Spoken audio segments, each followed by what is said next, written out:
يعني انا عايزه اشهدكم ينفع اللي حصل في الحيطه كده. شايفين ده بسبب تكييف كارير طبعا، والرطوش اللي حصلت ديت من عندهم. اللي حصل ان انا اشتريت، الحمد لله ربنا كرمنا واشتريت تكييف كارير، بس اشتريته من، نركز بقى، انا يعني بعمل الفيديو ده عشان انصحكم وما تقعوش في نفس الخطأ اللي انا وقعت فيه. اشتريت اونلاين من موزع، مش من التوكيل نفسه.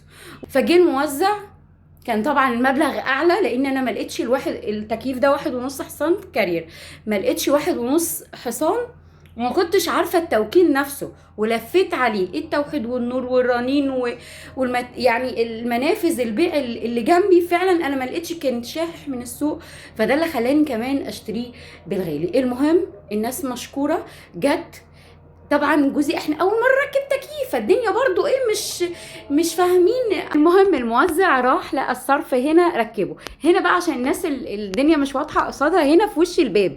يعني ادي السرير اهو، ده السرير وده في وش الباب. فايه اللي بيحصل؟ الهواء عايز بيهوي الباب. المهم مفيش ايه تبريد. فالمشكله دي خلتني ان انا اتواصل بقى مع التوكيل، تمام، اللي هو شركه ميراكو. بصوا بقى ايه اللي حصل. الناس قالوا لي لو هنا، طبعا قالوا لي لو انا هنقله في وش السرير كده هيكلفني مواسير 3 متر تاني، والمتر ب 950. يعني انا هدفع 3000 جنيه الا 150 غير اللي انا دفعته. لقيت التكلفه، قلت له طب انت لو نقلتهولي حطيتهولي من هنا لهنا التكلفه ايه؟ قال لي ولا جنيه. المهم بصوا على الحامل، قالوا لي لا الحامل ده مش اصلي.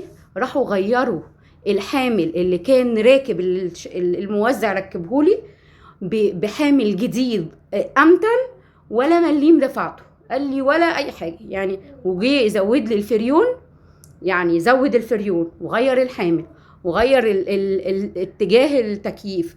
حتى حسيت ده طبعا الوضعيه السليمه.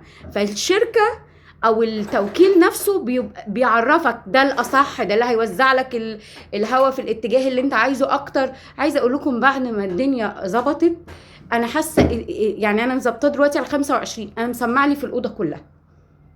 فما شاء الله يعني على خدمه ما بعد البيع. فنصيحتي ليكم حاولوا على قد ما تقدروا، لو انتوا مش مستعجلين زي حالاتي، تشتروا من ميراكو، يعني بالنسبه بقى لميديا او كارير يعني، او الموزع ايا كان الشركه اللي انتوا عايزينها. ثواني يا مرمر. وبعدين انا اللي خلاني جبت كارير ان المكونات بتاعته نحاس، ف غير مثلا يعني شركه تانية.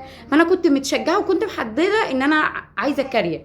بس بصراحه ما تخيلتش ان الخدمه ما بعد البيع او ان الاهتمام كمتابعه وصيانه، واني ما يكلفونيش كده. انا يا دوبك رضيت الناس اللي جت لانهم تعبوا في النقل والبتاع، وهم ما كمان ما طلبوش. فدي كان نصيحه حبيت انصحها لاي حد حابب ان هو يجيب تكييف، وربنا يكرم بالوسع على الكل.